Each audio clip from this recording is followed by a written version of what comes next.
These things are actually quite normal in Israel. The launching of rockets against Israeli cities is not particularly uncommon. Most of them are intercepted, but it's something under which most Israelis live a lot of the time, and the nearer they are to Gaza, the more likely this is to happen. Though Hezbollah is also quite capable of launching rockets from the northern border as well. The danger from Hezbollah is well known. They have, in the past, mounted very effective and extremely damaging offensives in the north. It's the best armed non-state probably in the world. Extremely proficient, well-equipped army, financed and armed by Iran, and a constant danger on Israel's northern border. So this is life in that extremely small country. It doesn't begin to compare in political and diplomatic significance, and indeed in other significance, with the horrors which we've seen in the surprise attack from Gaza into southern Israel. That is unprecedented. That is something which has been a nightmare for Israelis for a very long time, and it has huge political implications. The largest one of which is this.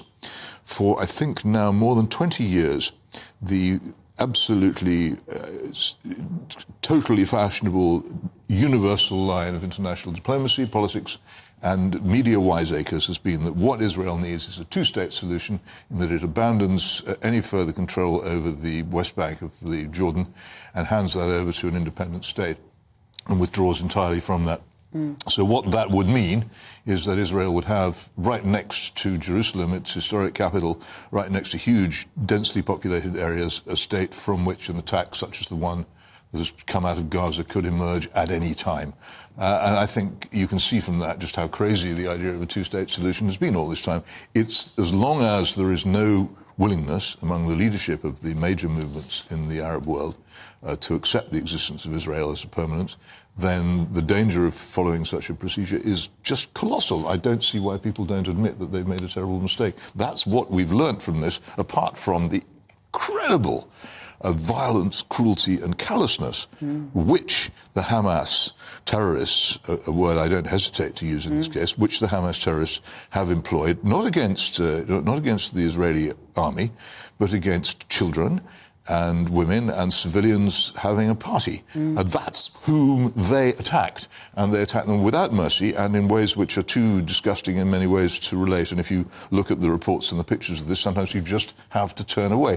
Nobody can pretend that this was collateral damage in a military operation. And yet there are people in Western politics who make excuses for it. One in particular, a certain Rivka Brown, who declared that today should be a day of celebration for supporters of democracy and human rights worldwide, as Gazans break out of their open-air prison and Hamas fighters cross into their colonizers' territory.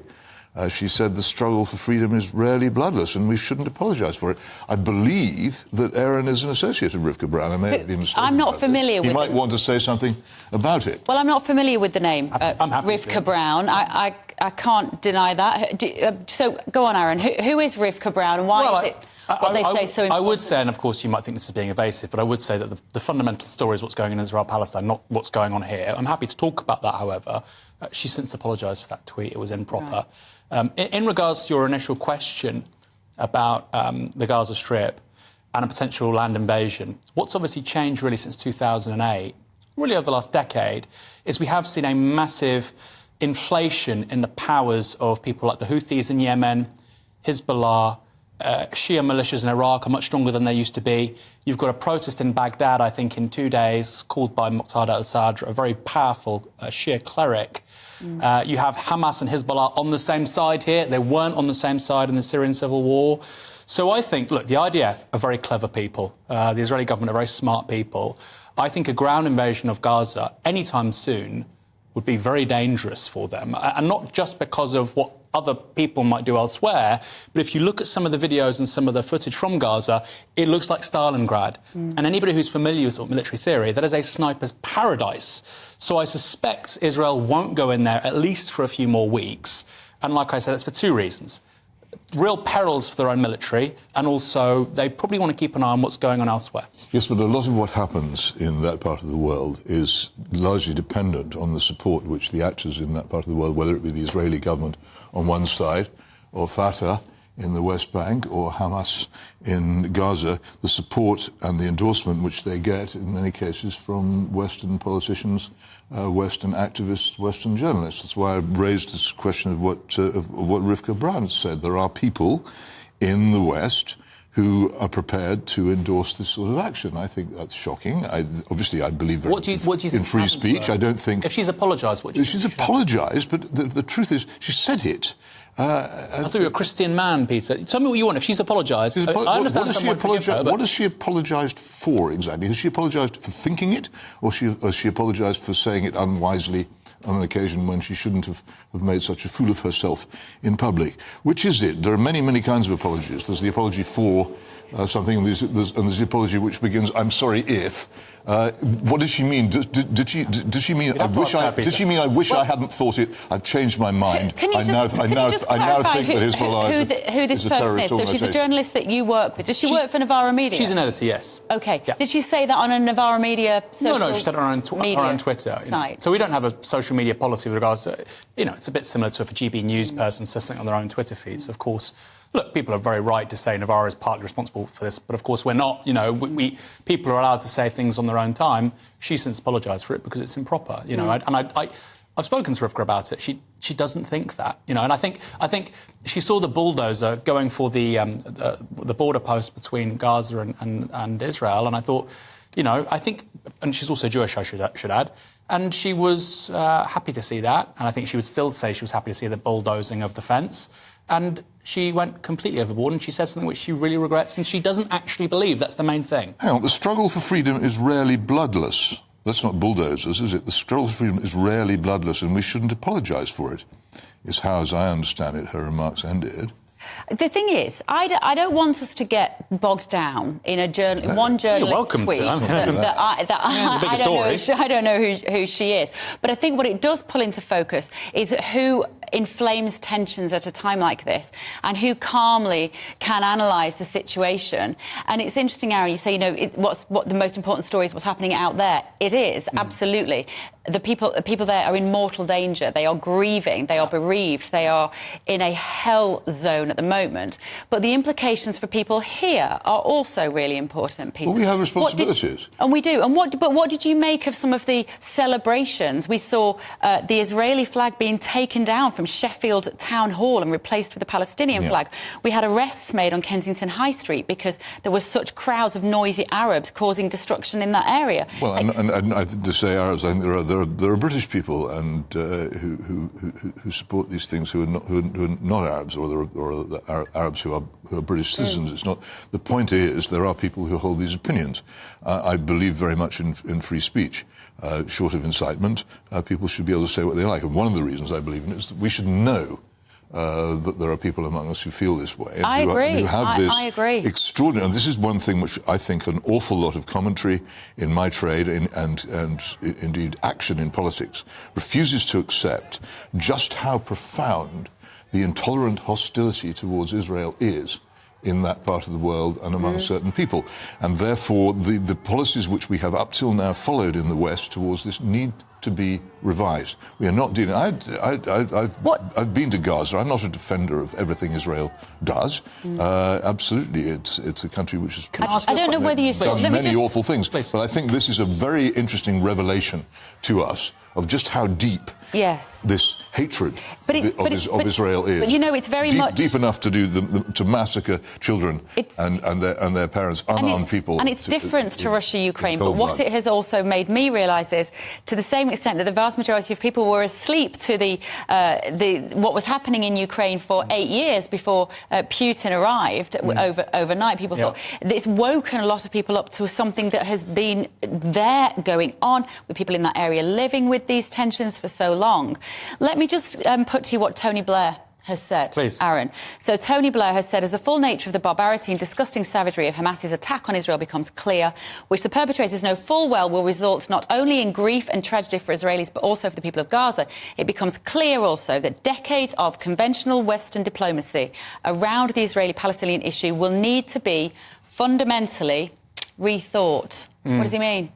Well, I don't quite agree with that, because the Oslo Accords of the mid-1990s, I'm sure many of your audience are familiar with those, there were conditions put on all sides.